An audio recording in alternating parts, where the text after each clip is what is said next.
आगे भगवान बोलते हैं, ज्ञानम तेहम सविज्ञानम इदं वक्ष्याम्यशेषतः यज्ञात्वा नेह भूयोऽन्यत् ज्ञातव्यम् अविशिष्यते। ज्ञानं ते अहं सविज्ञानम् इदं वक्ष्यामि अशेषतः यत् ज्ञात्वा न इह भूयः अन्यत् ज्ञातव्यम् अवशिष्यते। मैं तेरे लिए इस रहस्य सहित तत्व ज्ञान को संपूर्णता से कहूँगा कि जिसको जानकर संसार में फिर और कुछ भी जानने योग्य शेष नहीं रहता है। भगवान कहते हैं, तुझे मैं अभी रहस्य सहित तत्व ज्ञान को संपूर्णता से कहूँगा। शब्दार्थ तो सब कहते हैं, परंतु लक्ष्यार्थ बहुत कम बोलते हैं। ऊपर ऊपर से तो सब कहते हैं, परंतु तत्व से बहु कहते हैं कि तत्व को वो ही जानते हैं जो ही तत्व ज्ञानी से ही कृपा के पात्र होते हुए ही सुनते हैं। उपदिक्षन्ति ते ज्ञानम ज्ञानिनः तत्वदर्शिनः। वो ज्ञान को ही वो ही व्याख्या करते हैं जो ही तत्व को दर्शन करते हैं। इसको कहते हैं सद्गुरु। सद्गुरु की कृपा होती तो ज्ञान को तत्व से संपूर्ण रूप से आपको ही प्राप्त होता है। इसीलिए तत्व को संपूर्ण रूप से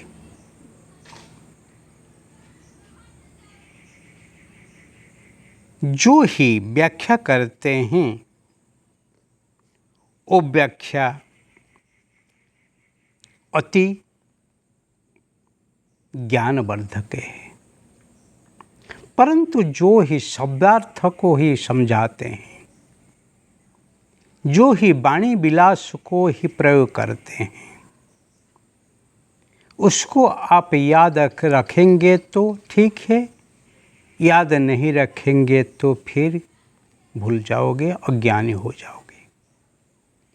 परंतु तत्व से एक बार समझने के बाद वहाँ कोई शब्द नाम रूप आदि का ही आभास मात्र ही रहता नहीं, इसलिए उसको याद रखने का कोई ज़रूरत नहीं है। जैसे खाद्य जब तक आप भोजन हजम नहीं करते हैं तब तक वो आपके ऊपर वो भार रूप है, बोझ रूप है, परंतु एक बार हजम होने के बाद आपके शरीर में सार तत्व हो के मिल गए के बाद फिर वो बोझ रूप नहीं है। फिर वो अंदर जो ही मेल रूप में रह गया है, कचरे रह गया है, उसको आप मेल में आप त्याग करना चाहिए। वो त्याग नहीं करने से फिर भी वो तकलीफ होती है।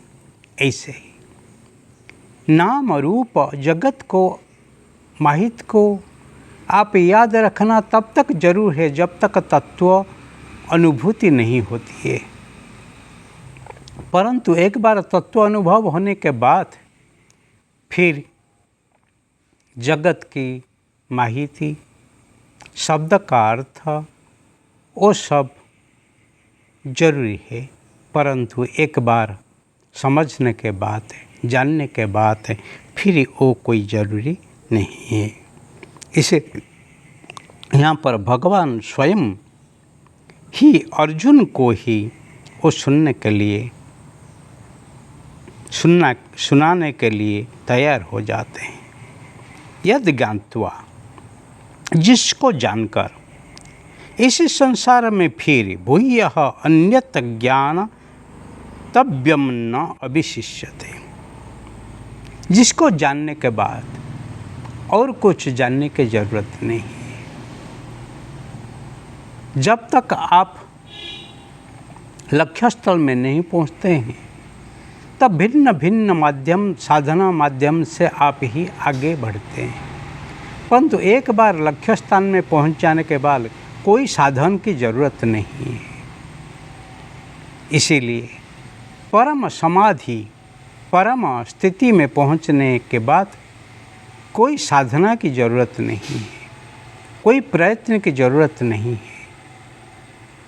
इसीलिए भगवान कहते हैं, जिसको जानने के बाद, जिसको पाने के बाद और दूसरा कुछ जानने की जरूरत नहीं है।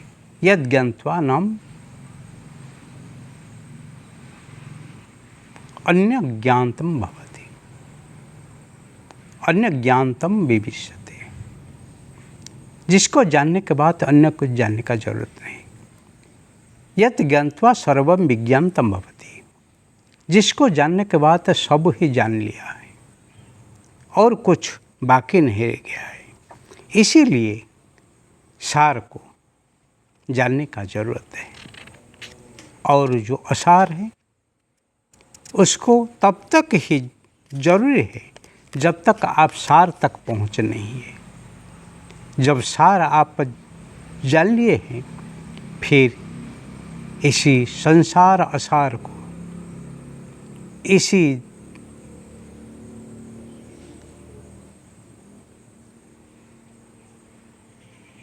चक्षु और श्रवण, दर्शन और श्रवण, दृश्य और साबित आदि को ही पकड़ रखना जरूरत है। हमारा वेद को ही श्रुति कहा जाता है कि गुरु मुख से ही जो ही सुना देते हैं, सुनाते हैं, सुनते हैं, और उसके बाद मनन करके ही निधिध्यासन में पहुंचने तक वो ही उपयोगी है। और निधिध्यासन के बाद फिर कोई ज़रूरत नहीं है। गुरु इसलिए कहते हैं तत्वमसि, गुरु कहते तू ते तत्व तू है, परंतु शिष्य फिर उनके ध्यान माध्यम से, मनन माध्यम से, साधना माध्यम से अहम ब्रह्मास्मि को अनुभव करते हैं। और एक बार अहम ब्रह्मास्मि अनुभव करने के बाद फिर गुरु के ज्ञान तत्वमसि वो ही झूठ साबित होता है और उसका मतलब ही अलग हो जाता है। हाँ, गुरु ज्ञान से ही तत्वमसि सही है, परंतु अनुभव से ही अहम ब्रह्मास्मि तत् त्वम असि नहीं है, अहम तत् ब्रह्म स अस्मि, ऐसे हो जाता है। इसीलिए दोनों ही उपयोगी है, परंतु देश काल पात्र के अनुसार वो जरूरी है। भगवान इसीलिए यहाँ पर कहते हैं,